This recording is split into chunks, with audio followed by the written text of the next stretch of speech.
Welcome, guys. Talkin Ball with Buckeye Rob. Talkin Ball with Buckeye Rob. Talkin Ball with Buckeye Rob.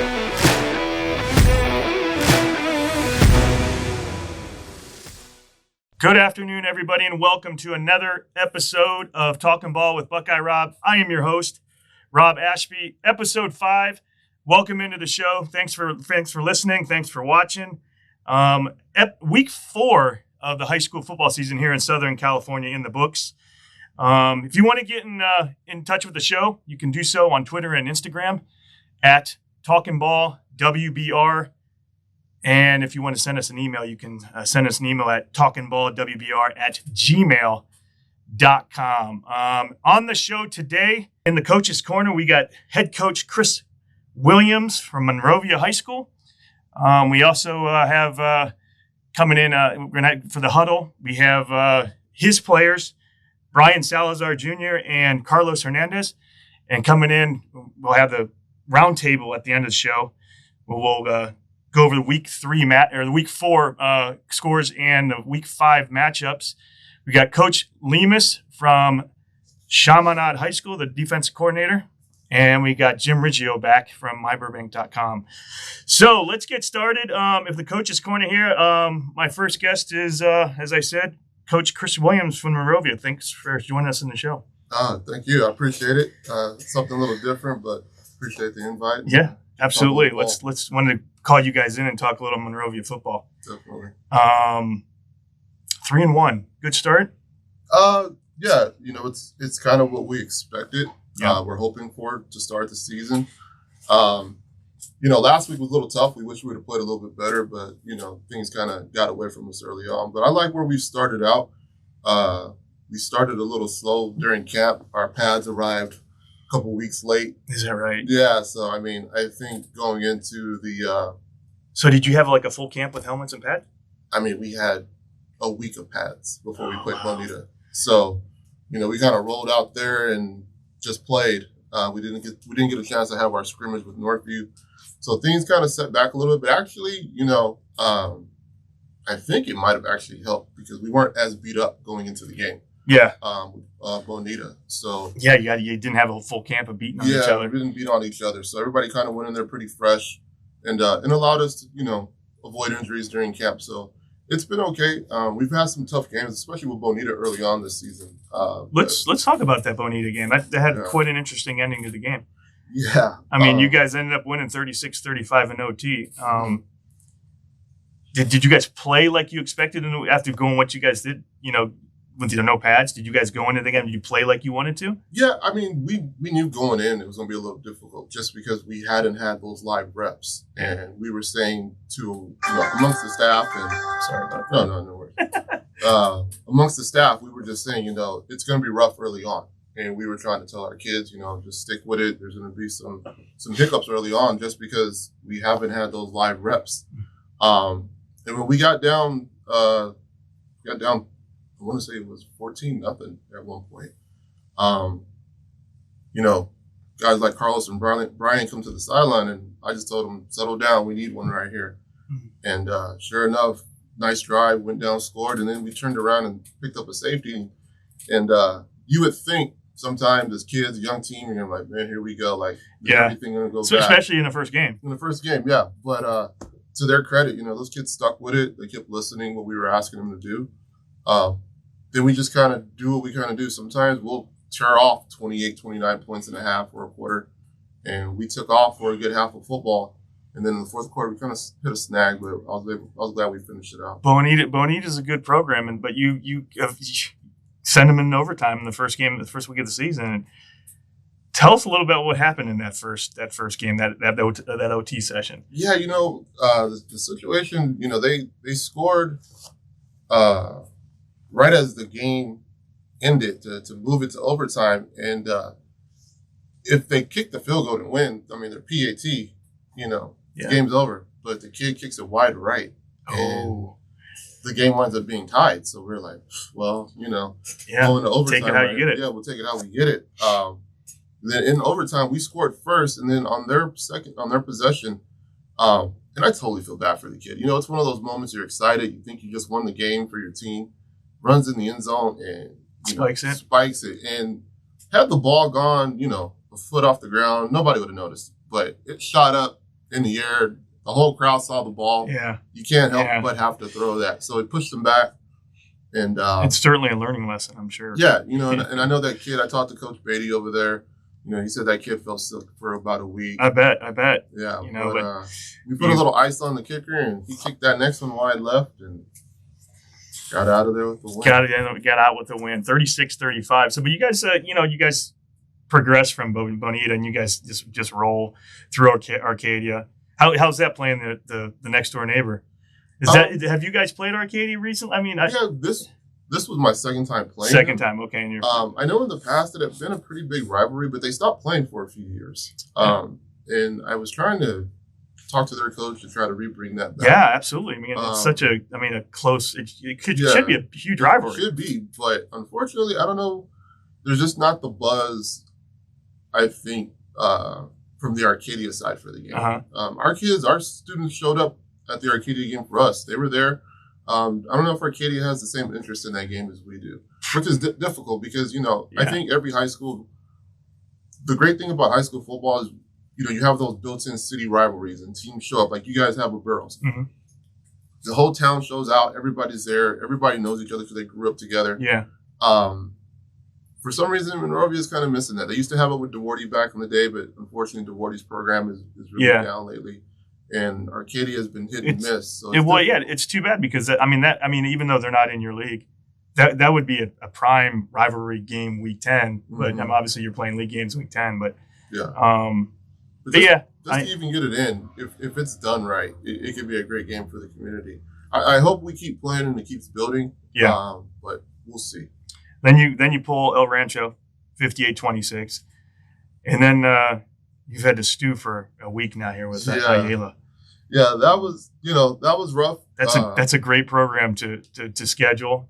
We did. I mean, obviously you had an injury with your quarterback, but were you guys prepared to play such a team like Ayala? I know you were prepared because we know how you show up on the field, but Ayala is probably that team that's probably, if they keep winning, they're probably going to be a D2 team. Yeah, going into the season when we were looking at the schedule, I said to myself, we got to find somebody that's going to, we play a lot of teams, we're bigger and faster than them.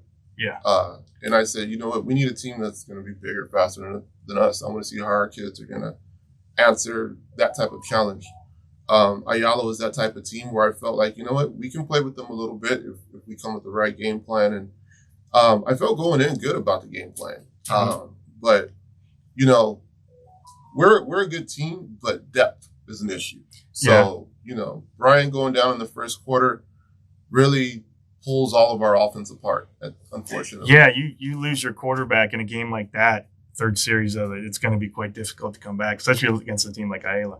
Yeah. Did they expose anything on your team that you think you need to get better at?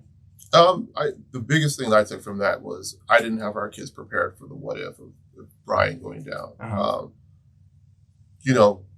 We lost our two quarterback the week before, so I just didn't really have that mindset of. Wow, so you didn't have a backup quarterback coming in? Our middle linebacker with a cowboy collar was out there handing off the ball the whole rest of the game, So you need to put Carlos in there at quarterback. I mean, he might be in there Friday, so you never know, because now that's kind of what you have to do as a coach. You kind of got to look around and be like, what's going to give us the best opportunity to score? What's going to be efficient? Of course. I mean, you want to get the ball in the hands of Carlos too. Yeah, and your main receiver, our main and playmaker. Yeah, so you got to find ways. So, I went to Carlos this week and said, "Hey, you're going to take some quarterback reps," and he just kind of smiled. Play a little wildcat. Are you serious here? And I was like, "Come on, buddy, let's go figure this out." Do what you got to do for the team. Yeah. As you're 4 games in, and you just took a loss to Ayala. What do you think is the strength of your team? Right now, offense is the strength because, that's where Carlos and Jalen, Brian, but not just those guys. Our offensive line last year returned 4 out of 5 starters. So That's a big plus. So do you have 4 seniors on your O line? No, we have. Okay, so you had underclassmen. 2 juniors, nice, and 3 seniors. But the 2 juniors are, if things play out, they'll be next level guys. So you got 3 seniors. So are those the leaders of your offense, other than Brian? Our center's Andrew Barone been really positive for us this season. He's been a big help. But our guys up front are really led by our 2 juniors, along with Andrew. Those 3 guys kind of set the tone up front for what we're doing. And it allows these guys like Brian and Carlos to do what they do offensively and make plays. Yeah, I mean, going into the season, obviously you guys are probably looked at as more of an offensive team with the power that you had. I remember we played you guys in 7-on-7. I remember Carlos making a grab that and pretty much embarrassed our DB and walks right into the end zone. So, I mean, obviously you got weapons on offense, but your offensive line, how's your tackles? Are they good bookends to protect Brian? Yeah, we got 2 great bookends in Robert Bush and Dylan Hurt, and offensive guard and Tristan Harvey. Those 3 guys, all 6'3" and up, size, can move, good feet.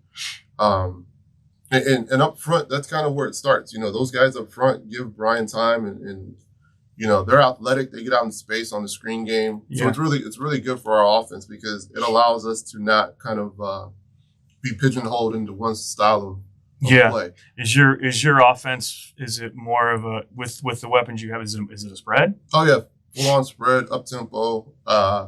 We try to play as fast as we can. Yeah. Do you like to? Is you drop Brian back in like a drop back, or do you have him rolling out? You do a little both. What's his wheelhouse? With Brian, I think honestly, luckily, Brian went to the state finals in track along with Carlos. So these guys got athletic ability. They can run and do it all. So with Brian, I really try to figure out what the other defense does best, and then I'm going to find out what Brian does best against them. So we feel we can get to the edge and roll out. We'll get Brian out of the pocket. If it's one of those drop back games, we'll let him drop back and pick them apart. So with this a passing attack that you have, has that opened up the running game? Yeah, definitely. Yeah. Everybody we play probably plays some type of quarters coverage, backs off deep, linebackers are dropping out. And we got a 200-pound running back in Marcel. I was going to say they're probably lining up asking you to run the ball. Yeah, and most people do, but once I think Marcel is averaging about 7-6 yards a carry. Yeah, because there's just nobody in the box, which is good for us. Offensively, you'd never want to be one-dimensional where you're just relying on the pass. Yeah, absolutely. If you look at our film, you might say like, oh, they throw the ball 50 times a game and all they do is pass. But at the end, you look at the breakdown and you'll be like, oh, wow, they're 50-50 run pass. Yeah. It just appears. Is that generally how you guys end up at it? Yeah, at the end of the game, we can generally end up, 50-50 run pass. It's just we have a lot of big plays. One-hit big play, Carlos for 60, Kalen for 40, Marcel Jones on a run for 50.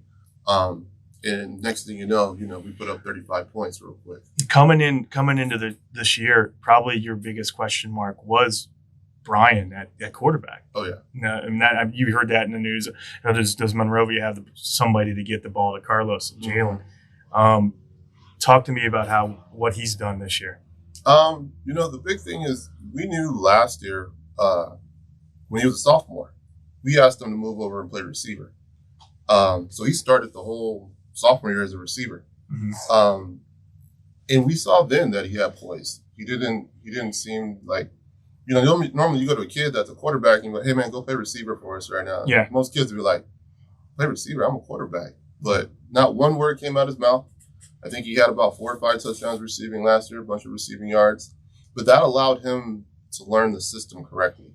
And what was going to be expected. It's a lot easier when a quarterback plays receiver. He knows the routes. He knows what the receiver's going through, what he has to go through. But it opens up his little mind of what he has to do. And I really think that was kind of a positive for him. So once he started getting his full quarterback reps and learning more of his reads and what we're expecting, it's allowed him now to start the biggest thing I think now for him is the game has slowed down. The first couple weeks was. Yeah, I was just going to ask you because that first Bonita game, that's a good team to go in, and it's his first start as a quarterback, right? Yeah, his first start as a quarterback, and I told him, Coach Beatty at Bonita, coach at APU for years, he's a college level defensive coach. Yeah. He's going to throw stuff at you that's going to make you kind of, double guess your reads. I said, stick with your reads. I said, we're going to coach you up to get the ball to the right guys. And after about the second series, you could see it start to click. Where he started slowing down. Get a little comfortable. Reads. Get a little comfortable what's going on. The preparation took place. It took place for the game. So, you've got back-to-back, throwing out the COVID year. Mm-hmm. You got back-to-back 10 game wins or 10 wins, and then you guys you're 3-1, and so you're on your way to doing that. What do you want to see from your team that takes this program to the next level? You've won one playoff game, correct? Mm-hmm. That was in 2019. Yes. Last year, you guys lost to Norte Vista, right? Vista, yeah. What do you guys got to do to get to that next level, to win that next playoff game, to get to that semifinal, to get to that final? I think, the biggest thing for us the last couple seasons, and for me especially, is just learning how to prepare our guys for that part of the season. Unfortunately, we play in the Rio Hondo where the teams aren't kind of on our level right now. Yeah, I've noticed that because since you've started 2018 with your first season, you pretty much came in and you've dominated the Rio Hondo. You got a 12-1 record. Yeah. Do you remember who you lost to? Yeah, we lost to Hobby in San Marino. I mean, Hobby's a great coach. I mean, that guy will scheme you up left and right. And his grandson was playing running back that night. And, oh, man, just trying to find him on the field was a adventure. But after that, most of the teams we've been able to kind of handle. And what I found is we haven't found that balance of staying prepared leading up to the playoffs. Lose that focus a little bit. Yeah, I mean, because you're rolling through the league. Most of these guys last year were sitting by halftime. Yeah, that was Coach Varner was on the show last week, and he was kind of saying that the teams, even though they're playing good teams, they haven't played a full game yet. Yeah, which it puts your team at a disadvantage, even though you're blowing teams out. Yeah, when you get into that playoff, those are lost reps for your guys. Yeah, I had the conversation with one of the Newport Harbor coaches just this last week, and we lost to them in 2020 or 2019. Yeah, and he was talking about, you guys looked a little gassed toward the end. I said, well, from week 4 on, our starters never played past the third quarter. Yeah, I said, so for 7 weeks, we had no legs. Play a full game. So we get into the fourth quarter, and it's 2019. Our kids are hands on hips, bending over, a little tired. And same thing kind of happened last year. We get into the fourth quarter with North Vista, physical, old school double wing smash mouth team. Yeah. We're fighting, 4 quarters in that game, and it's kind of the same thing. So this season, I'm gonna have to readjust how we approach the playoffs. Yeah. Their mindset has to be different. I don't want to put our kids in a situation where they're out there for 4 quarters in league and they don't need to be, but we got to find a balance to prepare yourself. Yeah. Let's you're just coming off the bye week, and you're full on Rio Hondo League. Oh, you guys got San Dimas this week. Yeah. And so that's your last preseason game. But let's get into league. Not to look over San Dimas because that's going to be a tough battle. Yeah, you know what? I love playing San Dimas. Been playing them. I want to say for me this will be year 10 in a row. Oh wow! Okay. Because when I was at Ballman Park, we played them in league, and then at Northview for 4 years we played them. So San Dimas to me is. They're pretty big up front, aren't they? In the line. No, this year they're size-wise they're down, but you know what? They run that wing tee better than just about anybody around here, other than maybe West Covina. So they understand it, and Mark Hellman does a good job getting those boys ready. They're not always the biggest, but man, you talk about precise with a wing tee, understand it. That's their philosophy. They live on that. So every game, no matter, even if you do feel you have a size advantage, they'll crisscross you, double second level on you, and next thing you know you're down 14 points. How'd you guys play them last year? Yeah, we played them last year. I think we beat them 33-17, I believe, last year. Yeah, you guys you were 10-1 last year. Yeah. So when you lost in the first game of the playoffs, so you guys had an undefeated season up to the playoffs. So yeah. Let's talk about your first season when there was 2018. Mm-hmm. You started out 5-6. You're 3-1 in the league. How was that first game for you? You knew I had to bring that up. I knew you were going to bring it up. So, first game was Burbank. And, the thing was, I was at Northview previously, and we played you guys in the quarters that year. He was the DC for that. Yeah, so right now when you were saying that, I was like, okay, yeah. I completely remember. And we contest. That's one of the best high school football games that we played, that we coached against anybody at Burbank. Oh, that game was the best. I mean, you guys were up. What was it? 20. We were down 10. We were down 10 going into fourth. Yeah. And we Comstock was Comstock was a dude. Yeah. That dude was a player. Yeah, I actually went to the SC Fresno game last night, and he's moved over to safety. Got to watch him get out there and play. Oh, he looked good. Yeah, nice. That was a nice treat to see him actually getting out there and contributing. Yeah, he was actually a defense guy playing quarterback. It seemed his mentality. I mean, his mentality. He was an all-state wrestler. So he played like a wrestler on the field. But I just remember that game, and I just remember, we had a 10-point lead going into the fourth, and I'm thinking to myself, and you guys keep running this overload blitz to the weak side to the boundary. Number 22 coming at 22, yeah. That guy, dude. Oh man, that's Andy Reyes. So I remember, Comstock coming to the sideline, and I said, "Look, you just got to hand the ball off." I go, "They're bringing up backside pressure and picking you up every time you pull the ball." But he was so focused on his read, he's like, "No, the end's crashing. I got to pull." I said, "Yeah, they want you to pull into the second level backer coming off the edge." And oh man, he got stuffed. I think on a 3rd and 1 or a 4th and 1 was crucial, and we wind up turning the ball back over and punting it. And I remember you guys could jet sweeping to the edge on us, and we just couldn't get that edge sealed. And then I think we got to stop, and then Comstock, we tried to run a screen. Yeah, we picked it off. For some reason, guy's standing right there, just throws it right to him, picks it off, walks into the end zone. That was a game winner. Yeah, that was rough. So when we got to Monrovia, were you the quarterbacks coach at Northview? I was the offensive coordinator. Okay. Yeah, so now a year later, you go to Monrovia, and you got to face us again. Yeah, so I'm looking at that, and I'm watching that film, and I'm thinking to myself, all right, well, we're not gonna worry about this backside contains, but whenever you're coming in with a new program and you're trying to establish yourself in your offense, you have to set expectations to a point where certain things that you've been able to do elsewhere may not take off right away. Yeah, may not work. Either you might not have your guys in the right place because you haven't seen them play live.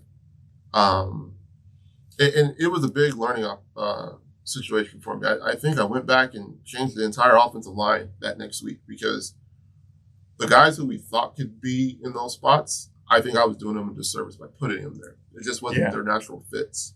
So we learned a lot. We went back, and after that, it helped us because we still had a few more growing pains to kind of learn how to figure out. And I think our kids needed to figure out our offense still. It took them a few games before they started figuring out what we were doing offensively. So you guys figured it out that next year. You guys went 2019. You went 10-2, 4-0 in the league. That's the year you lost to Newport Harbor in the second round. Yeah. You beat Santa Fe in the first round, but we get COVID and you guys go 2-2. Well, you guys didn't play anybody in the league that year. Why is that? Because generally when people during COVID, most people played their league games. So for some reason, every team in our league played each other. And you played some teams. Yeah, but the week we rolled around, they magically weren't able didn't want to play us. you. Okay, I see. It is what it is. Yeah. I could, and the thing that was difficult was, we'd be like, all right, we're getting ready to play, San Marino, and we start prepping San Marino on Monday, Tuesday, and then Wednesday we get a phone call and be like, oh, we can't play now. We're not going to have enough guys. And it was like, man, so then that season was. I'm all over Twitter looking for anybody, and Paraclete's like, oh, we'll play. And you're like, yeah, Paraclete. But I saw you guys played Inglewood too. that game happened in 24 hours. Yeah, I mean that's Yeah. Is that as a coach, is that your worst defeat? Nah, yeah, last week. Coming up to this one, yeah. That's what I mean. That's the worst. Well, that's the last time you lost by that. Yeah. And you know, we knew Inglewood, you know, was going to be difficult that week, but you know, it was the same thing.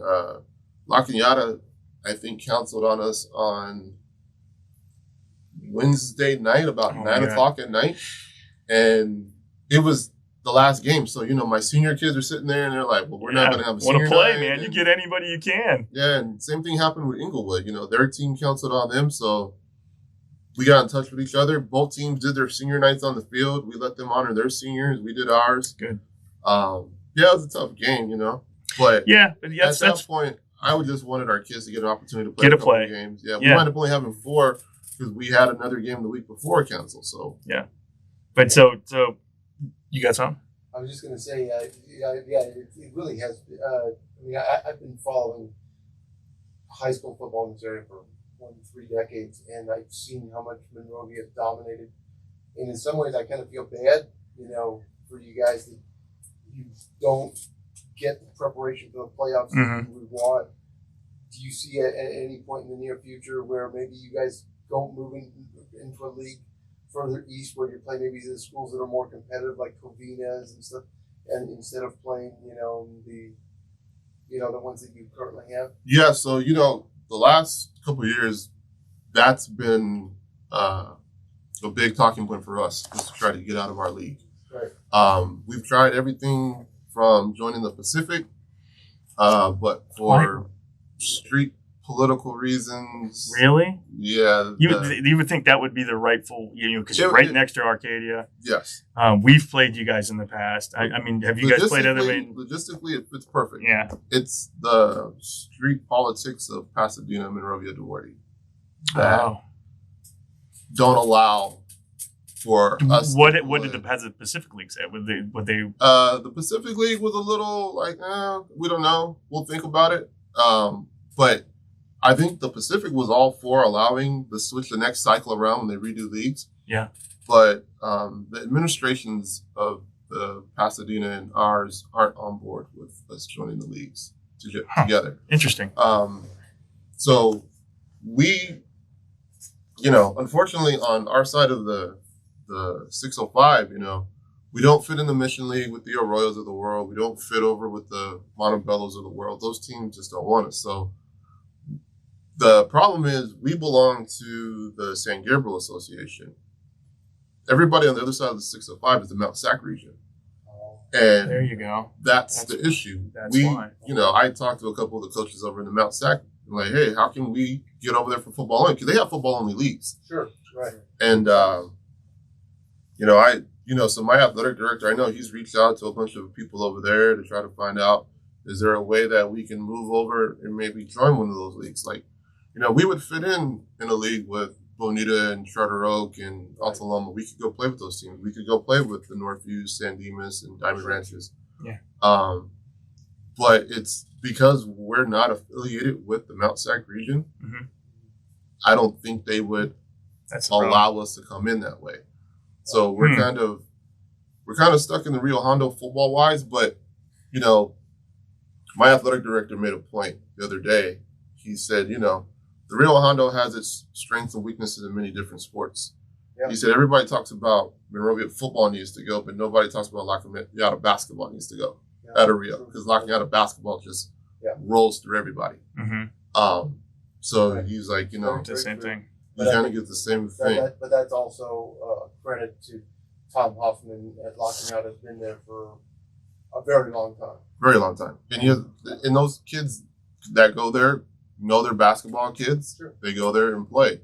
Kind of like, you know, our kids are football kids. They come to Monrovia. So, you know, it doesn't help us in the long run right now. But it's something that we are still looking at. We are trying to figure out.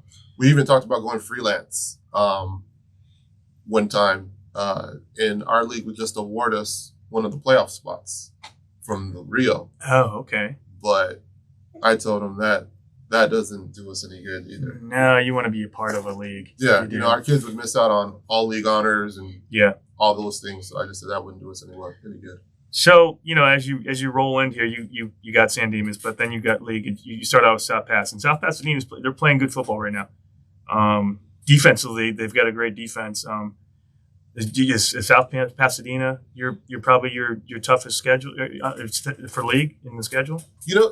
Every year it seems like one or two of these different teams kind of pop up during the year. I think when we play South Pass, they'll be 5-0. I believe they're on a bye this week. Well, they're 5-0, right now. Yeah. So that's you'll have them after you play St. And I know they made a good run last year in the playoffs. I think they made it to the semis or the. I think they made it to the semis or the quarters where they lost to Bacon, Montclair. Yeah, Montclair. Yeah. So I know they're definitely building on that. I'll be honest. I just haven't seen them on film to give a real, eyesight of what I think their strengths are. San Marino all of a sudden this year has started to score some points. I know they got a really good young quarterback that's putting up some pretty good numbers. So they're going to be interesting. And then La Callada last year kind of showed up, really opened some eyes last year with their offense. Seems like they got a pretty good running game going right now. Definitely. And then Riley, credit to him.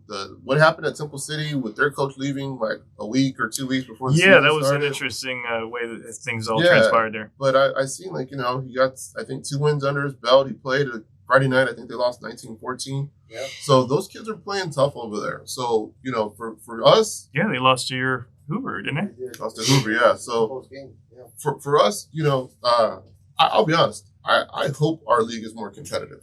Because the more competitive games we're in, the sharper we're going to be when we get to the playoffs. Yeah. So I'm hoping that these teams are – and I think the biggest thing is these coaches have now been at their schools 2 and 3 years. So they actually have an opportunity to start building a foundation. What they have, what they want to do. Building the kids and having off seasons and weight programs. That's what it's going to take for these teams to be competitive. And if you don't have those things, it's difficult. So you're in this is your 5th season at Monrovia. Mm-hmm. I got you at congratulations, you got your 30th win. Oh, I got you at 30-12 overall at Monrovia. That's not bad. 12-1 in league. You moved. You have seemingly moved into Monrovia. Did you learn something from the first time you were head coach at Baldwin Park? Oh, what did you bring in from that? Man, just whenever you come into a new situation, the biggest thing is for me that I've found is learning how to be a part of the community. I think when I got to Baldwin Park my first time is, I'm just here to coach. I'm just going to jump in and let me just do X and O's. And you had a rough season that first year. Yeah, and you guys went. What was it, 1-10? Yeah, and it was a lot of. That's not how we do it here. That's not how we do it in Baldwin Park. Okay. So I ran up against a lot of that. So what I learned right then was, I need to get the buy-in from the kids. The kids have to trust me. They have to know that what I'm saying will work. Yeah. What I'm trying to get you to do, even though you've never done it before, it will be successful if you give it a chance. And I think that first year I was just so focused on X's and O's and, not just do it this way and not explaining the game to the kids for them to understand it, especially when it's new to them. That was difficult. So coming into Monrovia, I already knew, I got to get the kids to buy in right away. I got to explain why we're doing these things. I got to show them that, hey, these things will work. And sometimes I had to remember to, take my coach's hat off and just sit down and let the kids be kids and talk to them and get to know them and let them kind of buy into it. And I think over the years, it is a different way of, how coaching is now. Yeah. Than as what it was before, where you were the kind of the authoritative guy and you do what I say and all that. But now it's you sit down and let's put them on our level and let's talk this play out or talk whatever this out. Kids, and to me, I think a lot of the kids today, they're from a mindset of I'll do whatever you ask me to do, just give me the reasons why.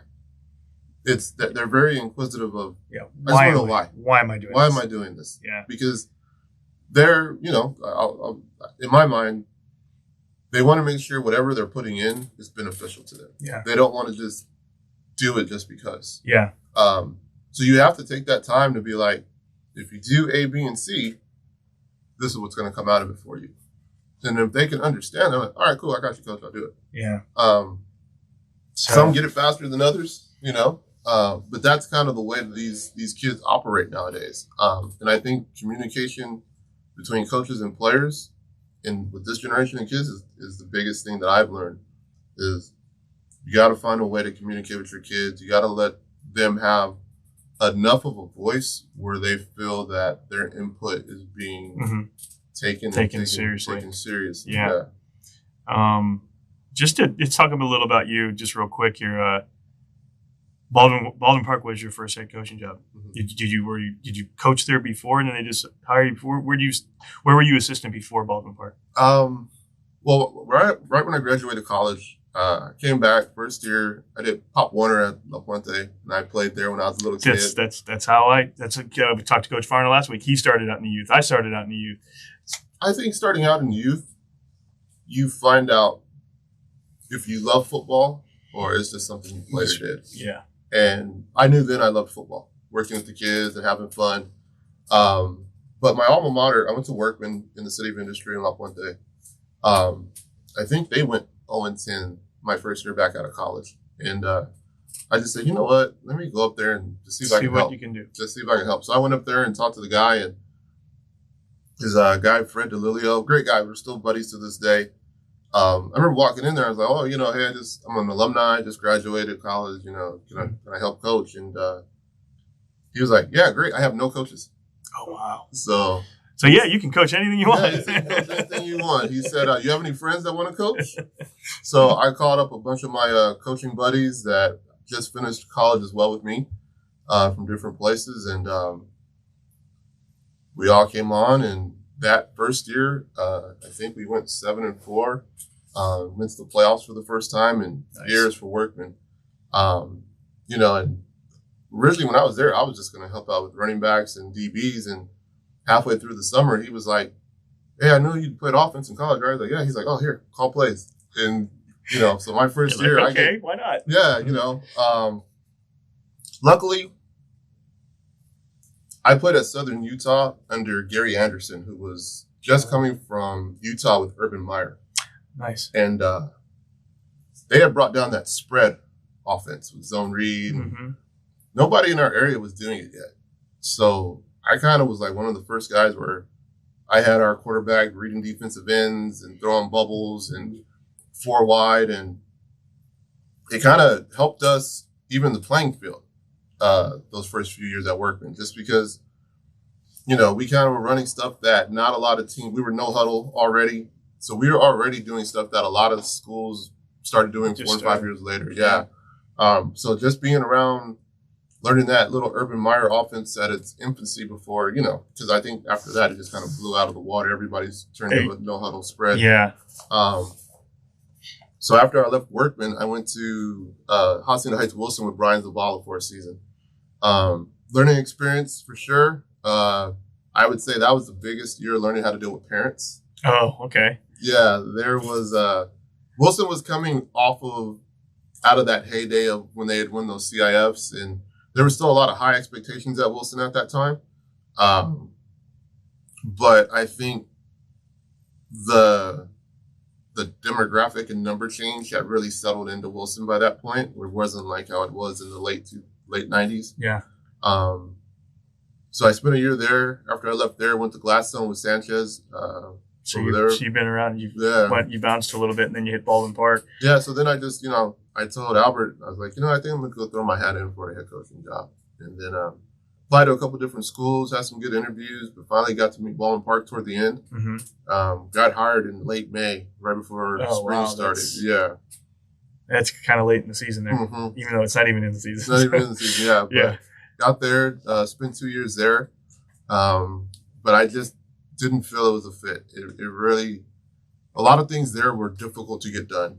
I think just talking to admin, and there's a lot of changeover that after my second year. I think the whole admin and athletic directors all changed. Oh. And I was so you decided to walk I just said, I don't think this is going to be a long-term fit. So Marcel calls me up one day, and Marcel Perez in Northview, he was like, hey, I heard you left Baldwin Park. I was like, yeah, I'm going to step down, probably take the year off. He goes, no. Come over. I'll give you the offense. It's all yours. So you were there for 4 years? There for 4 years. Came in, Comstock was an incoming freshman.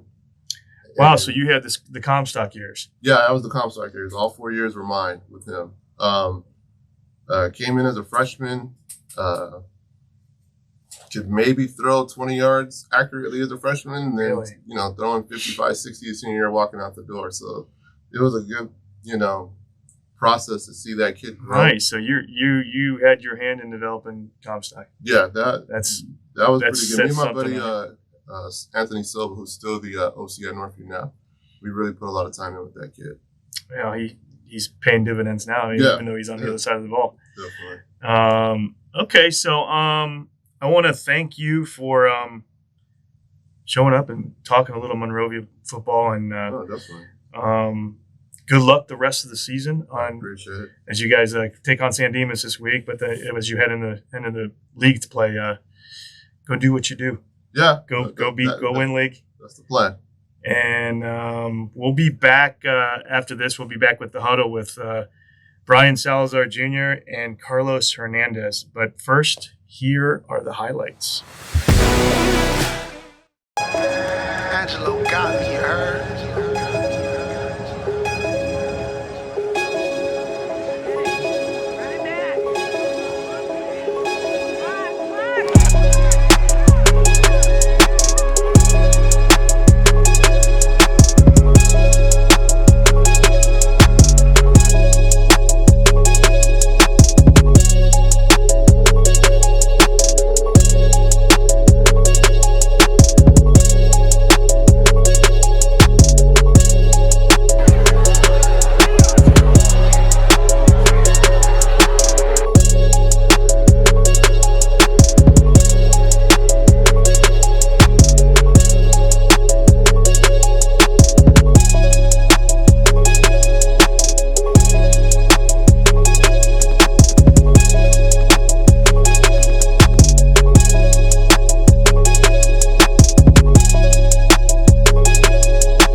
Okay, guys, welcome back to the show.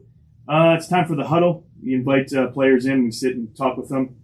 Today in the huddle, we have quarterback Brian Salazar Jr. from Monrovia and receiver Carlos Hernandez. Welcome to the show, guys. Thank you. How's the season going for us so far? So far it's been a good ride because we just lost to Ayala. It's tough for me too because I wasn't able to stay in the game. How for too long. did you hurt your shoulder? Yeah, I hurt my throwing shoulder, so that's what made it worse. How's the rehabbing going for you? Right now, it's doing good. I have my full motion. I can move it a lot, but the tough part is actually throwing the ball right now. That's a little bit on the challenging side for me right now.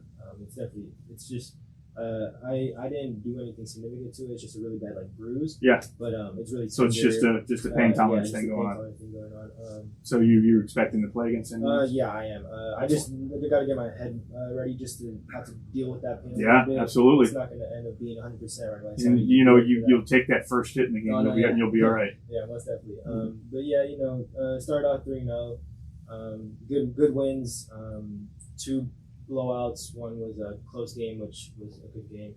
And then just Ayala. How about you, Carlos? How's the season as you come into the season?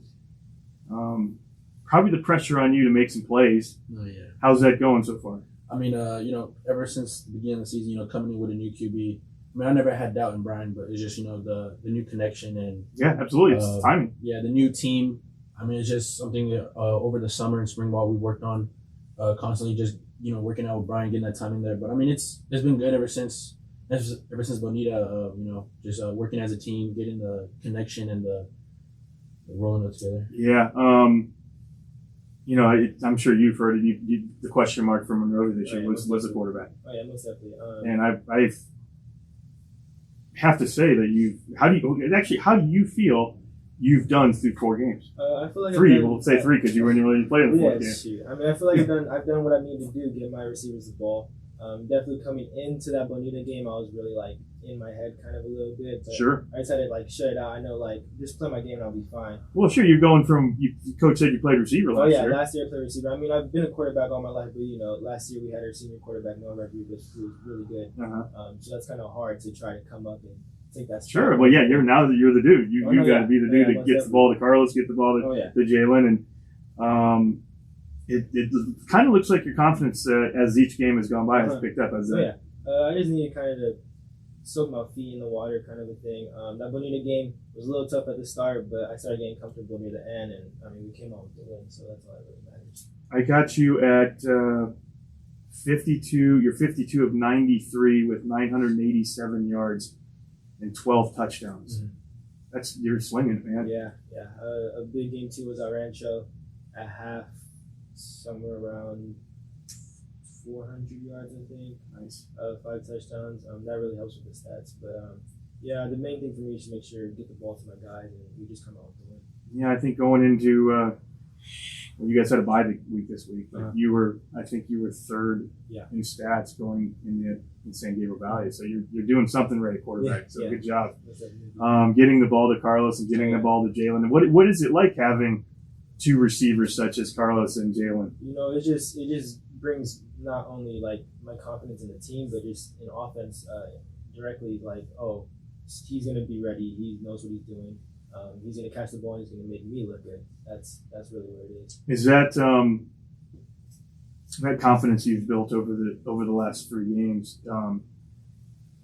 Does that factor in that if you just throw it out there, someone's going to come down. It's going to be green and white.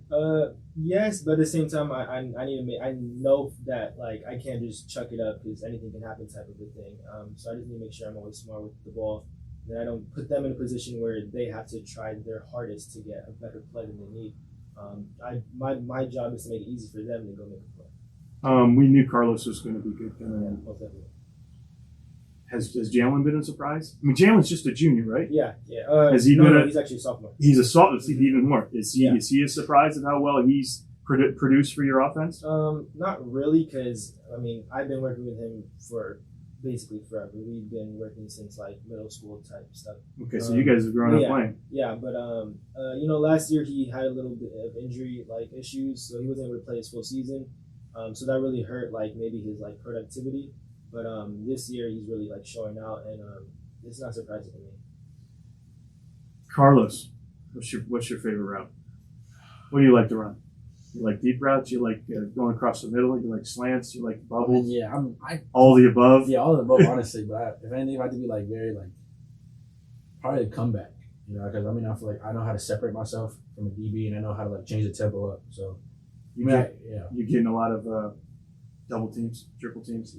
Yeah, how do you deal with that going in? Obviously you just got to go and do your best, but are you able to read coverages and figure out what they're going to do before each play? Yeah, getting double teamed is just like, it's part of the game. If you're a good player in a league like Real Hudle League, it's kind of, you got to understand and just take it. But it doesn't hurt me, but I take it as like, if I'm double teamed, it feeds my other wide receivers the ball, and it shows they get the ball more than me. But reading coverages wise, coming up, I only started playing football like freshman year, like tackle wise. So ever since freshman, I just learned a little more and just taking more respect to the game. So you got to know, because Jalen, I got him down as, Jalen was supposed to be, he couldn't make it here today, but 17 receptions, 308 yards, and 5 touchdowns. He's gotten about 2 touchdowns. Yeah, it's of course, between teams it's a competition. That's why I brought that up. No, but it's more of a love thing. But as a young player like him, it's good to see him prevail and doing his thing. Yeah, he's got to know that a lot of the stuff, his stats and the production that he is because of what is going on with you on the field. Yeah. Have you helped him? Him being a sophomore, have you taken him by your wing, teaching him some stuff? I'm pretty. Yeah, he'll probably say no because that's Jalen, but realistically, I've taught him a couple of things. Just motivated him to do the best he can when he drops the ball. Just pick your head up and keep it moving. But I feel like I'm a big part of football stuff. As you guys finish up preseason, you got San Dimas this week. Have you studied their defensive backfield? You guys watch film a lot? Oh, we haven't got the film yet, but once the film comes, I'm definitely gonna look. But that's what I was wondering. Do you get on a weekly basis? You guys sit down, and you break down film. You guys watch a lot of film. With the team, but like when I'm home, I watch film. Just see what cornerbacks, what their details are, what their keys are, what they do a lot. Yeah. Are you able to read the coverages now? When they're in quarters, they're too high and it's single. And I like to see when quarterbacks. I like to see in film when corners they come down and during plays if they're aggressive. I know what coverage they'll be in. If they're. So you like it when corners come down and press you? Oh yeah, most definitely. Because then it's it gives me advantage. Because when corners play off, they like to because I got speed and I know everybody knows that in the Real Hudle League, but when corners come down, it gives me an advantage. I can just take off. You got speed. So are you one of those receivers that can get a little aggressive too? Oh, yeah, if someone comes, maybe someone's pressing you. Oh, yeah, get them off you. Yeah, I'd rather have an aggressive DB because it brings out the best of me, rather than going to DB that is not really trying against me. I just have to do what I can do. As a quarterback, when you see a DB come down and press him, what do you think? Man, I get excited. Yeah, and that's what all of my receivers. Because you got to feel that there's not too many D backs can control him. That's all I see. Anytime I have a DB come down and think they can press one of my receivers, I know my guy's gonna be that type of a thing. Do you guys see that? Do you see teams pressing you guys a lot? Or are they sitting back? It depends. Bonita didn't really do it as much because I had the linebacker on me, so he was trying to protect himself. But against Ayala, they were. As a slot, sometimes I get people pressing me, but most of the game they were putting 5 yards off on catch release. Does coach run you on a lot of bubbles? Yeah, a lot. Yeah. Knowing that they double me and I really can't get down the field. Mm-hmm. He tries his best to give me the ball, which is get you on a bubble, get somebody out there and block those guys in front of you and get you down the field. Let's talk about your schedule. We talked about you guys are 12-1 since your coach has been at Monrovia. Who's your biggest rival in the league? Who do you guys think is your biggest rival? I'd probably say South or Temple City because they love to talk a lot of Temple trash. City likes to talk trash. Yeah, because during track season, track their League 2. We get a lot of kids who like to heckle us. They tell us, "Oh, we're gonna beat you this season." So let's get into that. You guys are you play obviously you play other sports. You play track. You play any other sports? I used to play soccer when I was little, but I gave that up. So you're a two-sport. You track and football. Yes, sir. Same with you, Brian? I play track, football, and basketball. You play basketball Yeah, I too? play basketball. Okay. What's your favorite sport? Football. It is? Yeah, it's football. When you guys, so Temple City talks trashy in track, huh?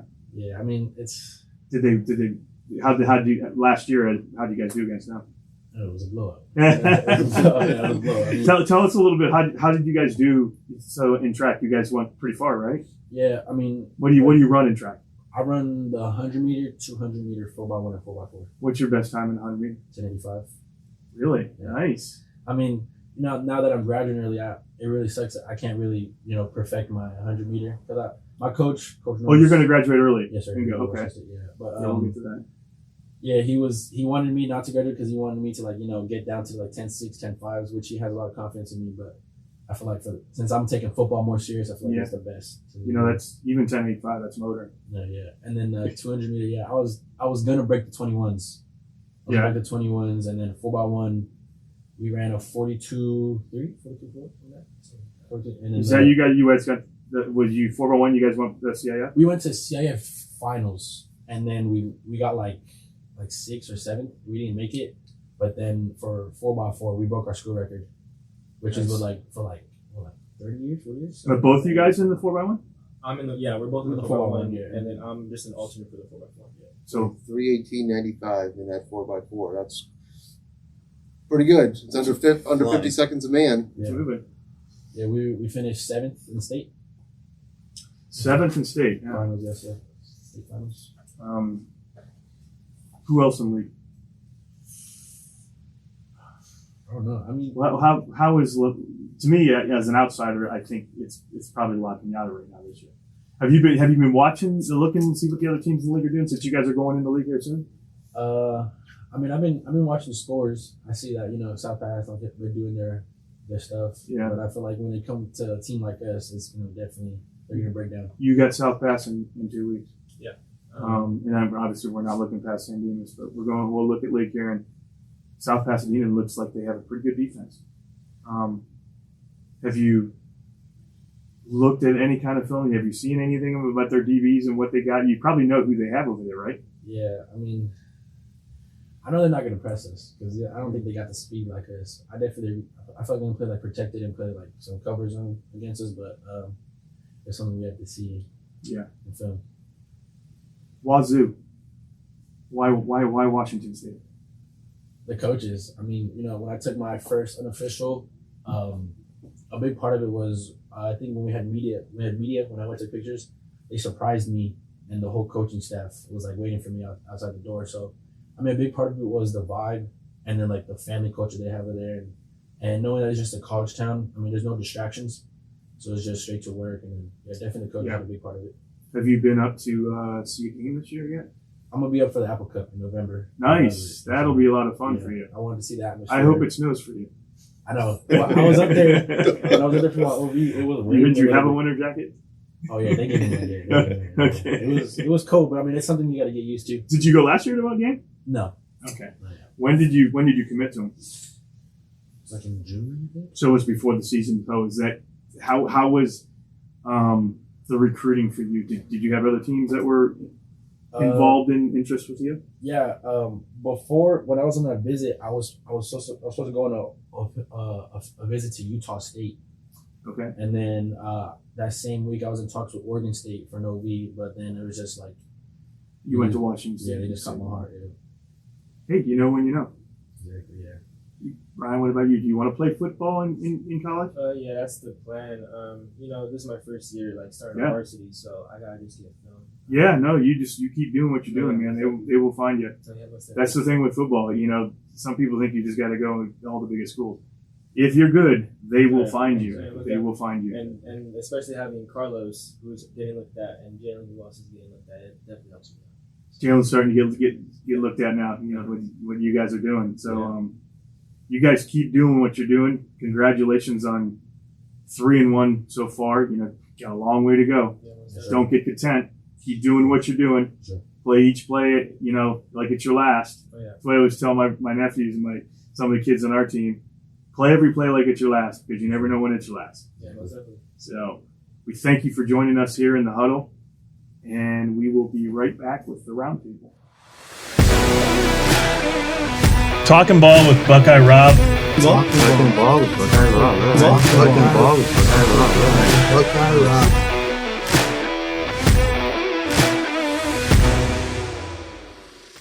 It's time for the roundtable.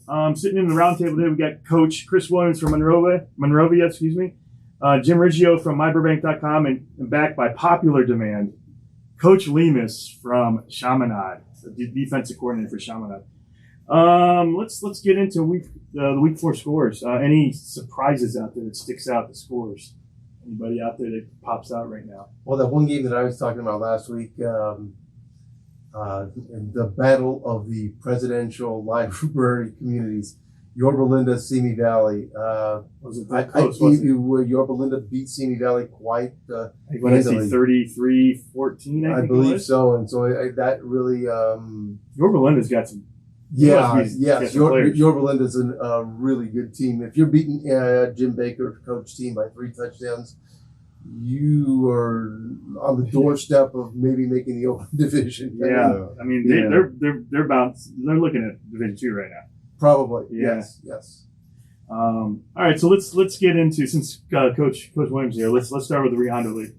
Of course, Monrovia had their bye week. Let's get South Pasadena 29, Alhambra 14. Richard Conti he had 2 touchdowns. He had an extra point. He had a 1-yard rushing touchdown and a 25-yarder. Jason Hong had 22 carries for 104 yards and 1 touchdown. South Pass had 4 rushing touchdowns. Yeah. Forced 4 turnovers, 2 picks, 2 fumbles. So that's what you guys are looking for. Yeah, next couple weeks. That's good. That'll get our boys going. Are they mainly a rushing team? Yeah, the last few years they have pretty much relied on the run, but I know their quarterback. I want to say he's a 3rd-year starter, so I think they're going to rely pretty heavily on him. This game they didn't have very much passing yards. So yeah, they ran the ball pretty well. He's been pretty good first few games. I know I saw some stats the first few weeks. He threw the ball pretty well. Maybe this was just game plan. They just felt they could run it on Alhambra. Well, it looks like your strength is going to go against their strength. Yeah, your offense versus their defense. They'll try to ball control.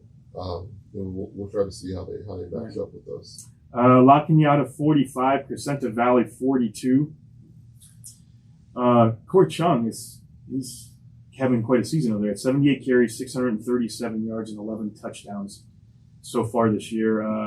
He had a 95-yard kickoff return, so don't kick it to him. Yeah. That's huge for La Cañada. Because, that's a big win. It's a huge win because they, in the past, I know part of the history there, there's been some years La Cañada didn't want to play CV because, CV's been a much larger school, as far as on your numbers. I think La Cañada is getting a few more, that are, especially now with, they had that disputed land thing that the Sagebrush district, which is now going to bring a few more kids to La Cañada. So that's a game like you guys have with Arcadia, I think. Yeah, that's right there. Yeah, those teams should play each other. I always thought that was a built-in rivalry up there for them. Because obviously it's not St. Francis, even though it's next door. I actually, when I saw that score that they were going back and forth, I was following it Friday night on Twitter, and I was like, wow, usually years past, it's not very competitive. Yeah, CV's up here. Yeah. But I think that's kind of locking out. Starting to close the gap. They were up 24-7 at half. Wow. And I think in the 4th quarter, it was back and forth. I think 20, I think each team scored like 3 touchdowns. This is just good for the 2 communities along Foothill Boulevard because at least now, we know that they can play each other and not feel like it's it's going to be a one-sided contest. Yeah, we went over there and played La Cañada 7-7 this year. It was a battle too. But Corey Chung looks like he had an 80-yard touchdown run too. So there you go. You know who you have to stop. San Marino 24, San Gabriel 28, Temple City 14, Hoover 19. There you go, Jim. Hey, Alma Mater getting a victory. Coach Azad is just doing a great job, 5-0. And I know they got Marshall this week. Hey, they're in the right step, Hoover. So. Yep. Polytechnic 6, Rio Hondo Prep 35. That's tough. You know, Coach Smoke really knew what he was doing. He had those kids over at Poly playing well a lot of years. Them losing him late in the summer probably set them back a little bit. That's all right. Yeah, you know, Poly. Last year they joined our league for football only, and they took second in their first year. Excuse me. They came second in the league They came last year? second in the league last year in their first year in the league. So, you know, I was looking forward to it. I was like, all right, here comes another school that's going to give us, you know, a test year in and year out. But I think Coach Smoke had a lot to do with that. So with him leaving, kind of probably set them back a little bit. Yeah. Yeah, we talked about Polytech the first week. That was that guy, that running back from San Diego. He's the one that scored all the points, 52 points against them. That dude. Did you hear about that dude? No. There was a guy from Francis Parker. They played Polytech the first week, and he scored the running back for them scored every point, all 52 points. He had like 436 all-purpose yards. So it's crazy. Okay, on to the Pacific League. Burbank 21, St. John's 27. I don't know if I want to talk about that one. Pasadena 14, Colony 7, Burroughs 34, Hueneme 21, Mir 0, St. Francis 41, and we said about CV and locking out, and Arcadia had a bye. What do you guys come out of Pacific League? What was the surprise? Well, Jim, you were at the Burbank game with me, so let's talk about it a little bit. The Burbank game was first half. Burbank came out slow, as they have traditionally done. We were down 27-7 at the half. Yeah. And then making mistakes. And in the second half, Burbank started to come to play, and St. Genevieve didn't come to play, and for a while. And there were a lot of penalty flags against St. Genevieve, and you know, slowly but surely, Burbank was moving itself moving back into the game. And about midway through the fourth quarter, Burbank got a punt in decent field, possession. I mean, a decent field position, and around the 40-yard line. That ended in a pick. Burbank's defense did a great job. Held St. Genevieve. No points in the second half. Held St. Genevieve. Burbank once again, second time around, gets decent field position. Results in another pick. Then we go, and St. Genevieve isn't doing anything. Burbank's defense is holding. And all of a sudden, St. Genevieve fumbles the ball. Gets sacked. On a sack.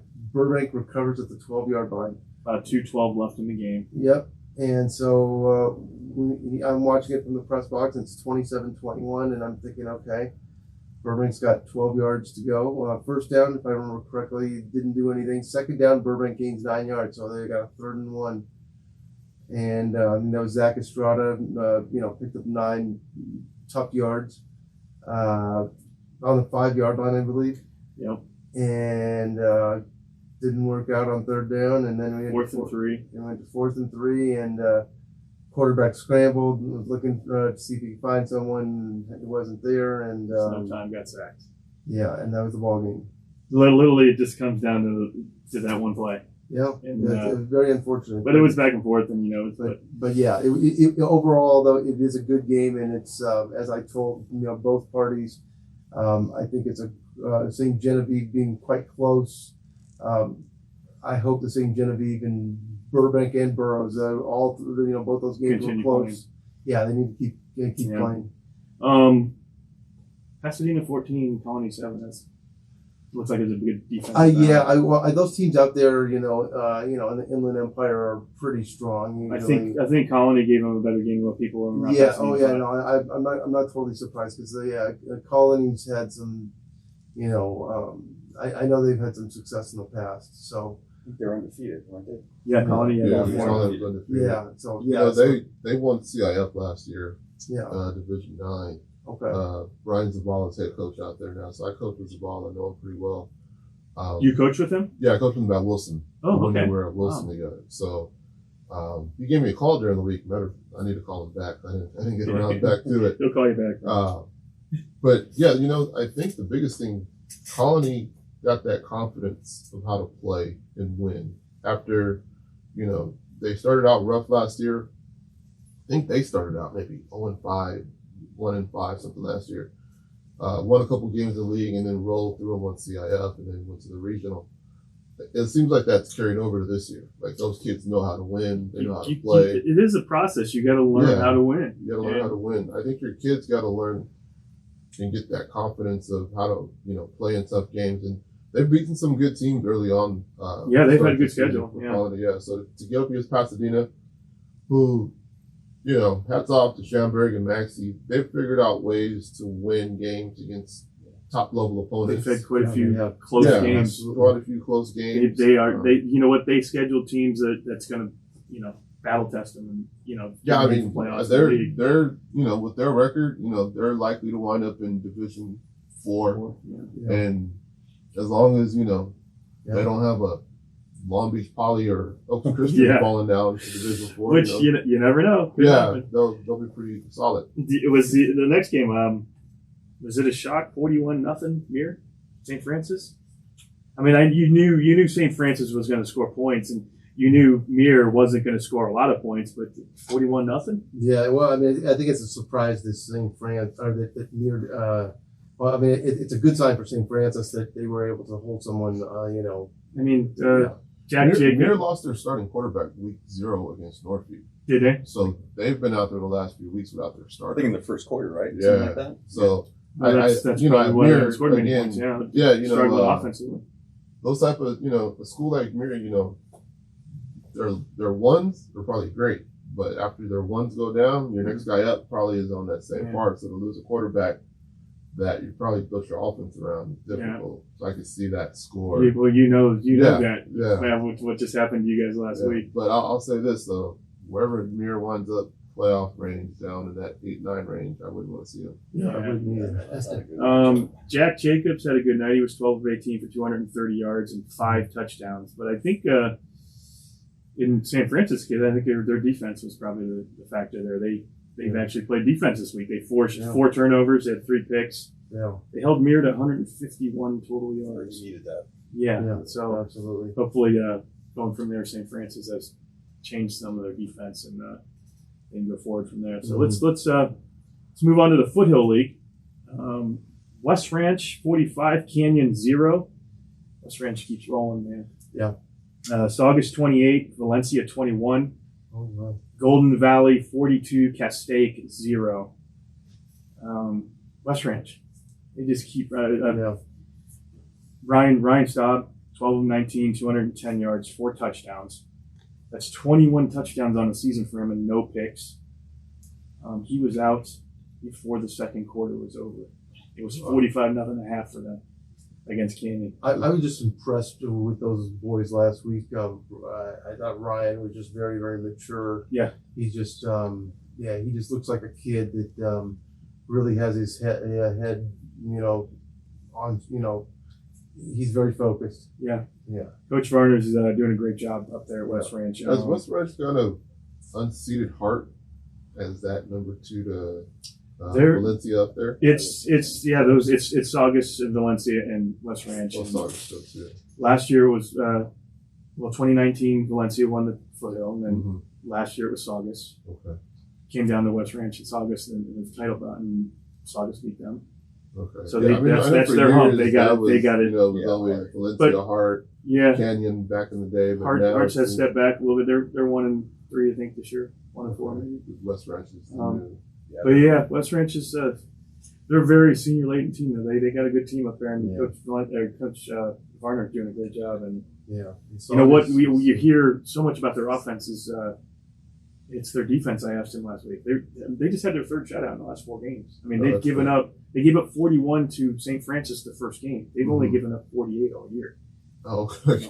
Yeah. So they've given up 7 points in the last 4 games on defense. And, they had another pick 6 this week. That's 6 pick 6 on the season. On the season. On the season. Yeah. And so they're doing something right on defense over there. Pick 6s, huh? Yeah. I forget. You're playing defense now, Carlos. I hear you got 3 picks, and we forgot to ask you that. How do you like playing defense? I mean, or are you just out there for necessity because nobody else can play defense? No, yeah, that's really pretty much it. I mean, as a team player, as a team player, I'm gonna do what I have to do for the team. I'm not. No, one to, absolutely. I'm not one to complain and not And you're do it. producing But, too, man. You got 3 picks. That's nice. Nice work. Yeah. Let's move on to the Mission League. Chaminade 48, Loyola 10. How'd that game go for you guys? We started off slow. It was the first game that our starters haven't played a half of football the last 2 games, Crespi and Birmingham. So this was the first game where we played pretty much 4 quarters in 3 weeks. We started off slow offensively. Defensively, kind of worried about all the shifting and motioning that Loyola had presented to us. It's hard to prepare for. We just don't see it too much. But after the second half, I think our kids eased into it and we came out rolling in the second half. We didn't give up any touchdowns, I think, and scored 38 unanswered. 30 unanswered? 38 unanswered, I think we went on a run, had a freshman score a touchdown. So it was 10-7. at the half? Yeah. Wow, you guys won 48 to 10. That's right. Yeah.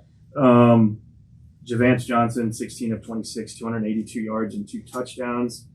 He also had 6 rushes for 55 yards and a touchdown. Quasi Gilmore? Yes. Gilmore? 4 receptions, 123 yards and a touch. His touchdown was a 55-yarder. Yeah, he's been turning it on the last 2 weeks. He's a transfer from Palisades, and that's some offensive power right there. Yeah, he's starting to get comfortable playing in the league with us. Javance okay now? Didn't he get hurt earlier? Yeah, hurt his back. Did a lot better last week. I think he's easing into the offense too. He's another transfer, so it's all about getting comfortable with the system. TJ Ford, how's he? Man, that kid is 6'2", 300 pounds. He's turning it on right now.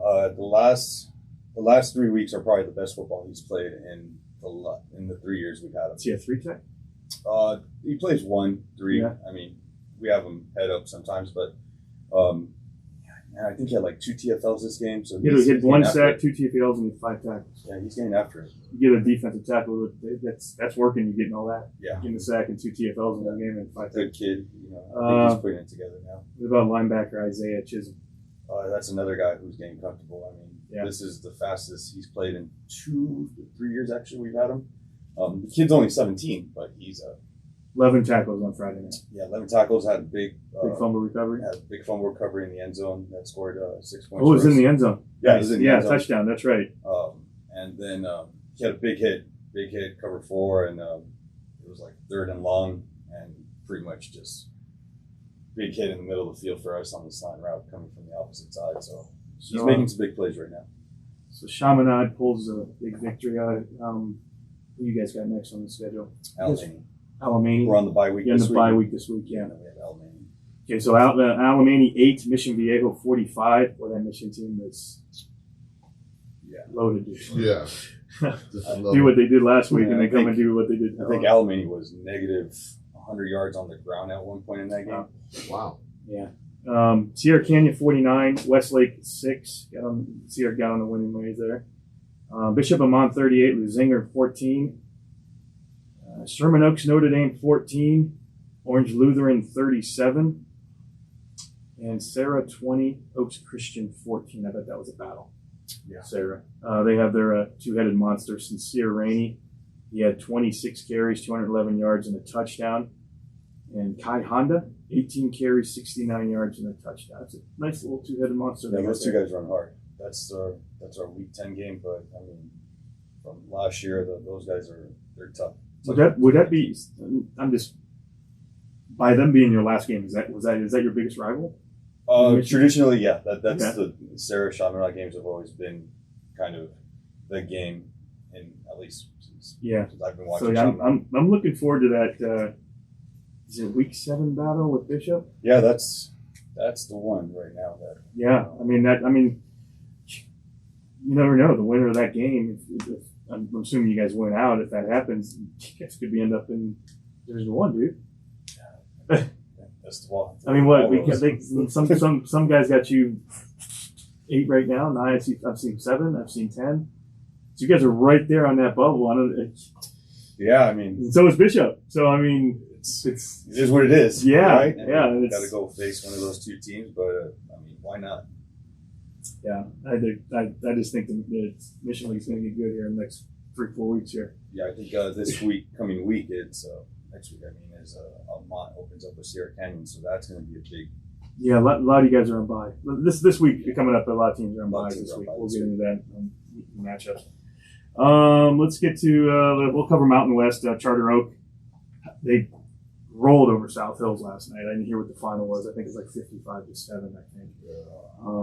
And then Ayala 20, Chino Hills 19. Oh man, I saw some of the Twitter highlights on that one. That was a ball game, wasn't it? There were some plays in that game. I guess on the last play to win the game, Chino Hills was going for 2. Ayala had 12 men on the field. Oh no, the referees didn't catch it. They didn't catch it, and the Chino Hills staff came unglued. Like, well, what would you have done? I became unglued too. Yeah, and that's their big rivalry game up there for Chino Hills and Ayala. So I was talking to the Ayala coach before the game, and he was talking about how the tide up there is kind of shifted back to Ayala from Chino Hills, because Chino Hills for a long time ran that area.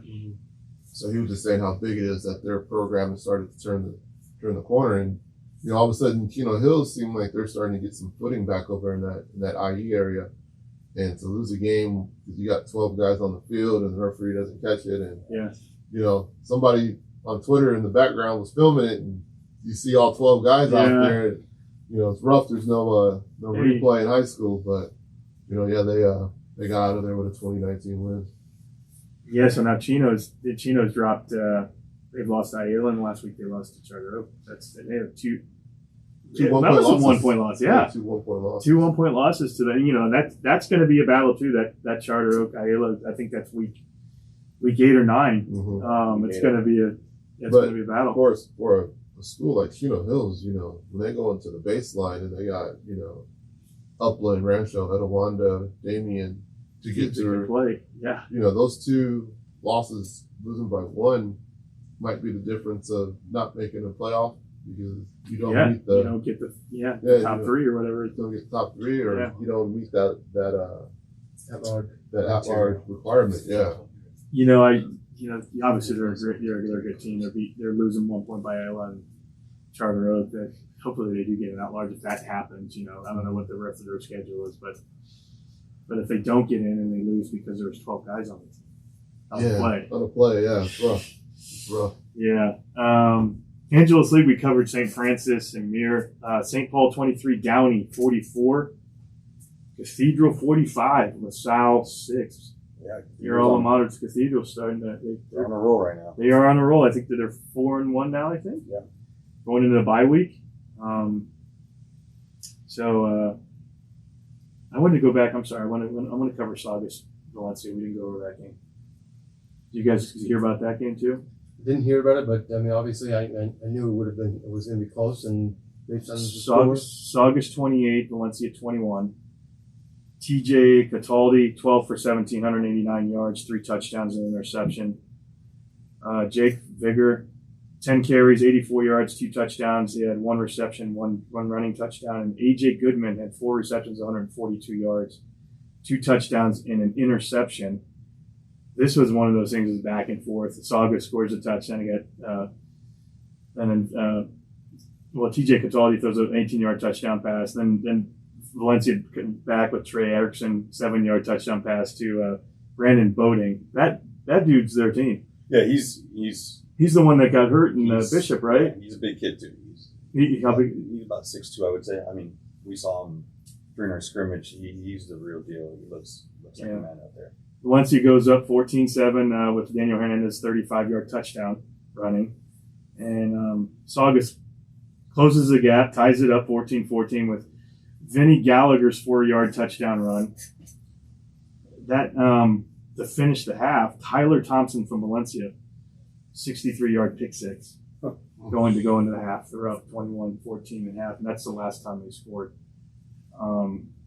Saugus kind of took over. TJ Cataldi, another 15-yard touchdown pass to AJ Goodman. 75-yard touchdown pass to AJ Goodman kind of sealed the deal, made it 28-21. So I guess Valencia had a chance at the end. Jaden Lemon's interception, 12 seconds left to finish it. Saugus is playing some ball too, man. I think they beat Simi. They beat Simi, Yeah. and now they beat Valencia back to back. They also beat Rio Mesa. Yeah. Came back already. That's it. Um, Those good teams up there. Yeah, they're playing some good ball. For Valencia, Daniel Hernandez had 16 carries for 90 yards and a touchdown. It was a 36-yard touchdown. So I don't know what to think of Valencia. They I mean, obviously they're a great program. They're 2-3 now, and they're going into the league, and they still got to play West Ranch. They lost to Saugus. It's gonna be interesting. You know, like I said in the beginning of the season, a preview. It's gonna come down to West Ranch. It's August there, and that's gonna happen next week. Yeah. So I still think Valencia is a playoff team from what it sounds like. I mean, they've got both those programs. Well, even West Ranch. I mean, Chris, who was on here last week. I know he hasn't been with West Ranch as long, but he was at Canyon for a long time. I mean, those three. And then you go to Harrington. I mean, you got four programs in that league that have had coaches that have been around a long time. yeah, And and that's why they have the success that they have, because they're able to keep the coaching staffs in place. Harrington, I know, was he was a defensive coordinator under his brother for many years, but he's been there. He's been through tons of playoff games. And those guys up there just think like they're just beating each other.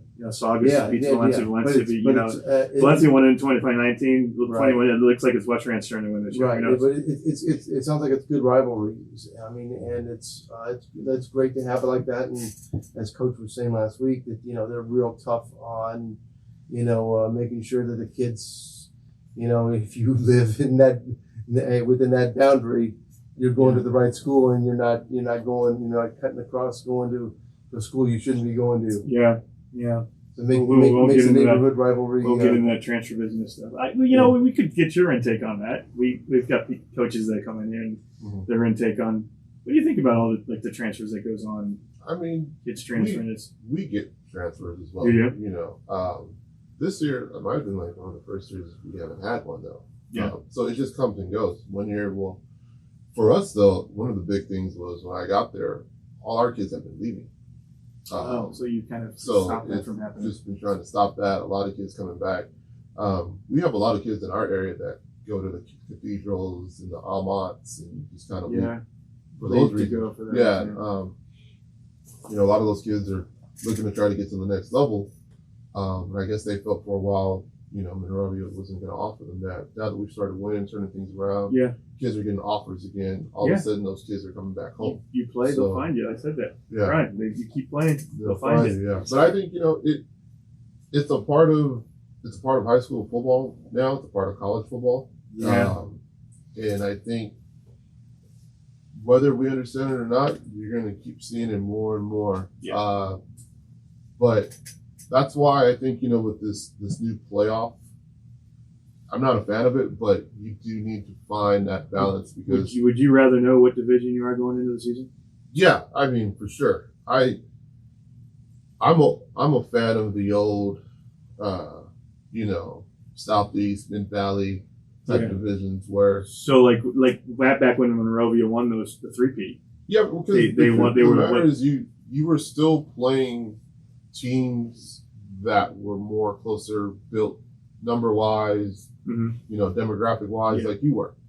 I mean, obviously, you can't figure this out now, but if you guys win out, say you guys go 10-0 or 10-9-1, what division would you think you guys would be in right now? I mean, we number crunch and look at it based off of where we went last year in Division 6. We're already in the Division 6 range, so that's even we're probably, if we go 9-1, we're not going anywhere. We'll be right in Division 6 again. Yeah. Which is it's the way it should be. I mean, you shouldn't be jumping up for that. Yeah, and that's kind of the thing that we've said. We have the talent to play. Where a lot of those schools that are going to be in that area. The thing that makes it tough is, looking at where we are, we'll probably want to be in 9-1, 8-2, but we'll be like the 15, 14 seed in Division 6 on the road at 9-1. And the team that's going to be the 1-2 is going to probably be a third place team from, like last year. Newport Harbor, I think, was a 3 seed at 3-7. Yeah. Oh, okay. And they could end up playing a Valencia and win. And nobody wants to play Valencia. Yeah, nobody. that's the thing. Like, we could get a Valencia. Say Valencia goes 4-6 and falls down to Division 6. Well, they're at the top of 6 though. Yeah. Exactly. Well, I hope you get a good pull. That's kind of the thing. You kind of hope you get a good pull, and Yeah. Okay. Well, any thoughts on putting week 4 to bed? I think it seems like some of the teams up north this way are in some dogfights early on. Now we're getting into week 5. A lot of the teams are done with the preseason games, getting into league games, but a lot of people have bye weeks this week. So let's look at the week 5 matchups. Let's start with your league. You guys got San Dimas to finish up your preseason. You guys are 3-1. San Dimas is 3-2. Any predictions? You can say no comment. We do this all the time. No real comment. Like I said, they're a tough team. They run that wing T, so that's always going to give you problems. Makes you get out of your base defense because you're going to have to adjust for something you don't see week to week. But like I said, played them. This is year 11 in a row, so we have a pretty good idea of what they're going to do. Yeah. So we'll be good. 2-2 Temple City versus 4-0 San Gabriel. And the rest of your league has a bye. 5-0 South of Pasadena, 2-3 San Marino, and 0-4 Polytechnic. They all have bye weeks. Pacific League, 1-3 Crescenta Valley versus 3-1 Calabasas. That's that's going to be a tough one. That's a Thursday night game. Yeah. 4-0 Burroughs versus 2-2 Hartford Westlake. That'll be a good battle. That will be a good one. I'll be on with that one. And That's home. That's at Burroughs. It's at Harvard Westlake. They've been playing each other for years now. I mean, that looks like that's a little rivalry they got there. 0-4 Arcadia versus 0-5 Nordhoff. Someone's going to get a win. Well, man. Where's that game at? It's at Nordhoff. Yeah, that's not a fun ride. I lost my senior year. That was where we lost Nordhoff. It's not a fun place to play. And then Mir, Pasadena, and Burbank have the bye weeks. Angeles League. All the teams we covered: 2-3 St. Francis, 2-3 St. Paul, and 4-1 Cathedral, all on bye weeks. Foothill League, 5-0 West Ranch versus 4-1 Saugus. That's a battle. Yeah, it should be a valley. Last year it was a blowout. Saugus beat them 42-8. Well, there has to be. And it's been, we asked Coach Varner, sometimes they've been going back and forth, and then there's been a blowout, and then they're half, and then there's a blowout, and Saugus is half. So we'll see what happens this week. I mean, West Ranch, both these teams they got good quarterbacks, they got good defenses, and good coaching. And, I told him last week, I don't know if you agree, but with CV, Saugus, and West Ranch, they're so familiar. They're a lot of what they do. They show up every week. They're well prepared. All their kids they have the IQ of football. They know what they're doing, and they just come and they show up and they play football. Yeah. All those teams remind me of the same. I don't know why. Anyways, 2-3 Valencia versus 1-4 Castaic. Castaic's the home team on that. Oh, interesting. All right. 4-1 Golden Valley versus 1-3 Hard. Golden Valley 4-1. They've beaten some teams. That's good for them. Yeah, we'll see. Now Kenny's got the bye week, but as I said to Varner last week, Golden Valley, they just show up and they play. They might surprise you. You can't look past them. Absolutely. Same with Hart. So Mission League, Bishop of Mont 3-1 versus 1-4 Damien. That's the That's Twitter Bowl. Yeah. What's that? Twitter Bowl right there. There's a lot going on with that. I mean, I could see Mont closing that out early. Yeah, that's what I think too. I think I don't think it's a game they're going to mess around with and get ready for leagues. Right. Well, yeah, it is. I mean, it's a game where Bishop's got to show up and show who they are. Yeah. I mean, Damien will play. I mean, but Bishop's got to show up and show up who they are. Yeah, I mean, As they go in the league. those are the two big Catholic schools in the San Gabriel Valley that, you know, they battle for the same kids, you know. Some kids are going to go to one school and so the kids know each other, you know, and it's... What's this, if Damien loses, what's this do to them? They're 1-5. They'd be 1-5. And they're in the baseline league. They're in the baseline league, and they still... It's going to be hard to recover from that. Yeah, I mean, they're 1-5. They're looking, even if they're looking at a 3-7 season. If they lose this game, and, you know, because... Well, they had the same record at the end of last season and didn't make the playoffs with 3-7. Yeah. That's difficult because I know Bechtel's really trying to turn that program around. But when you're losing games, you know, by a couple points here, a fumble return there. The way they lost to Pasadena. Yeah, they lost to Pasadena. Yeah, those type of things are hard for kids early on to recover from. Yeah.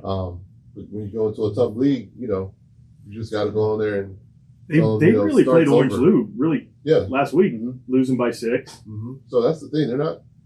They're playing teams tough. And I know they got their star running back has been banged up. So I think he even set out again last week. So if they can regroup and find a couple of wins in league, you know, they might be able to get into the Division 4 or 5 playoff and make a good little run. Yeah, I mean, I wouldn't want to play a team like that like Coach said, you know, Division 4, Division 5. I mean, because I know Damien plays tough teams. I mean, you know, and you know, the one win that they do have is against Loyola, and they beat Loyola pretty good. And you know, even if Loyola is down, it's still Loyola. Yeah, and it's you know, well, even if they, you know, if they let's pull 3-7, they're going to be a high seed in a.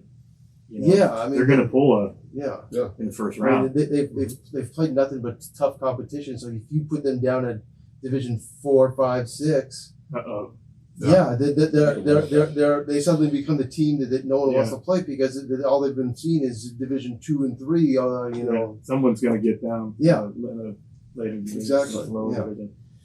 1-2 Alemany versus 1-2 Lawndale.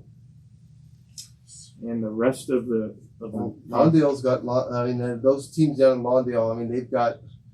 Well, who did they just lose to? Lawndale. They just lost to. It was Lusinger is their rival. Both those schools, Lawndale and Lusinger, they have traditionally have huge offensive lines, and they've always got good running backs. So it's. I mean, you know, I think it was Lusinger lost to Amat, I believe. That's what it was. That's what it was. Yeah. Yeah. So those teams are. They're never easy. No, they have some big kids, and I mean, and they can win at the line of the scrimmage. Chaminade, Sierra Canyon, Sarah, and Sherman Oaks, Notre Dame have the bye week. Get the bye week. What do you guys do during the bye week? A lot of drills. Yeah. Yeah, we do a lot of what we do during camp or during the spring. So kind of like refocus, regroup. Yeah, a lot of tackling against bags, technique stuff. You know, so trying to stay off our feet this next weekend. Get ready for 5 weeks of nonstop, hard action. What did you guys do, Coach, this week on your bye week? Try to figure out a new offense. Oh yeah. Yeah, no. Well, he's gonna be back. Yeah, no, it's just a lot of recovery stuff. You know, I think our kids needed to break recovery wise. Yeah. So same thing, just kind of refocus on defense, doing a lot of bag tackling and stuff like that. Just try to get back to fundamentals. Then offensively, you know, we just tried to make sure that, like I said, we don't get caught again in a situation where, you know, offense is going to struggle because we don't have the right system in place. So we worked on that. Carlos, Ryan, do you guys follow other games? A lot of more like. Do you guys follow your league games or? A little bit, but more of like the Bishop Monts and those teams. Watching those guys, see what they're doing. Yeah, PHS. The Colony PHS game was just major defensive play. Did you go watch that? I didn't go watch it, but it's 14-7 game. That's I've always been curious because you know I'm on the other side, in the on the journalism side, but I'm curious to know, Saturday mornings. I guess it's a film study. Most teams on Saturday mornings, are you going over what you did wrong on the previous night, or And then how much film do you spend more time on fixing what you made a mistake on, or do you spend more time looking at the next opponent?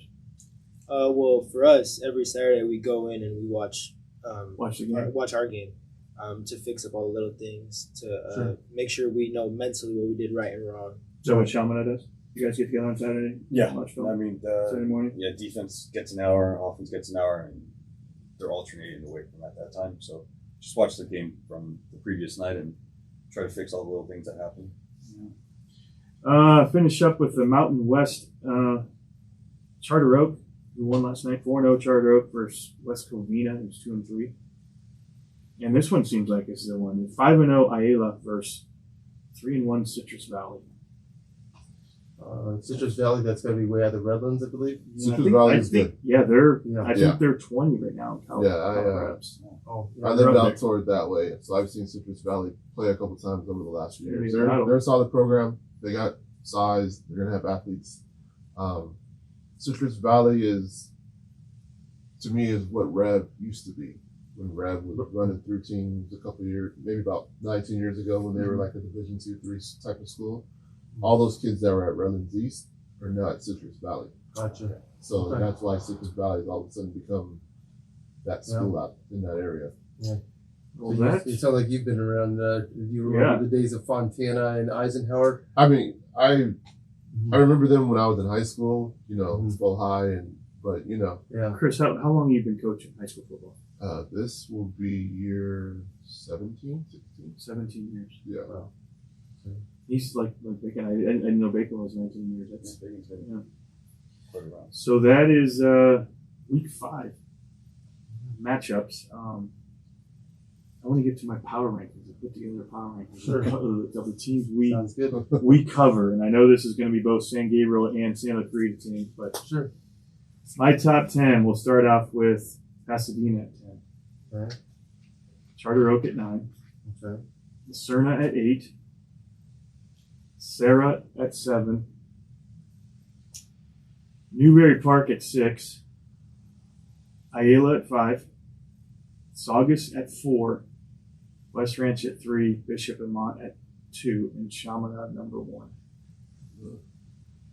It's a big target for you, this Buckeye. Hey, when you beat the teams you have beaten in the way you guys have played, you have that number 1 ranking.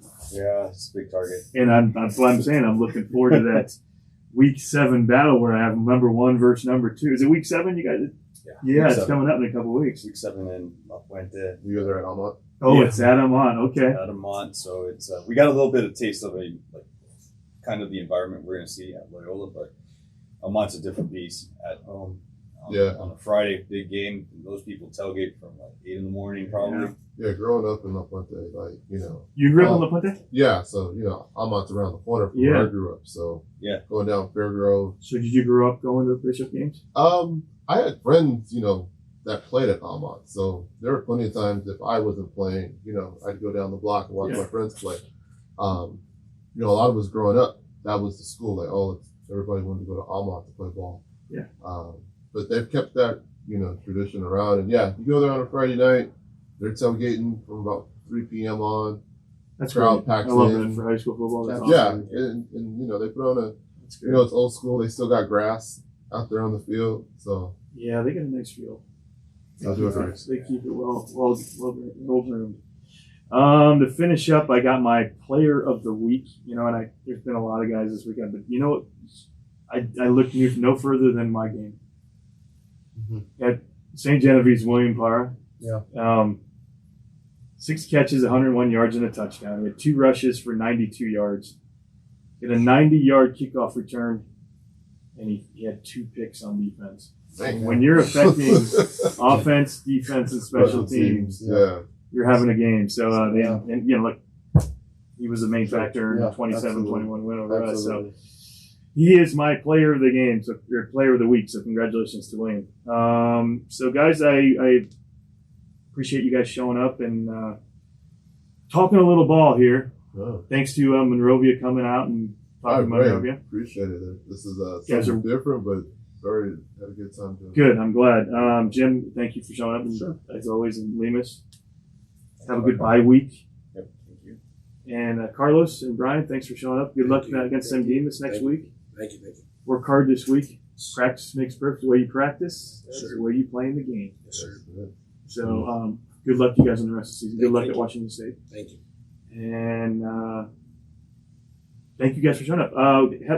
If you guys need to get in contact with the show, get a hold of us. You coaches out there that want to be on the show, please get in contact with me on Twitter. And everybody have a good night. Thanks. Talkin Ball with Buckeye Rob. Talkin Ball with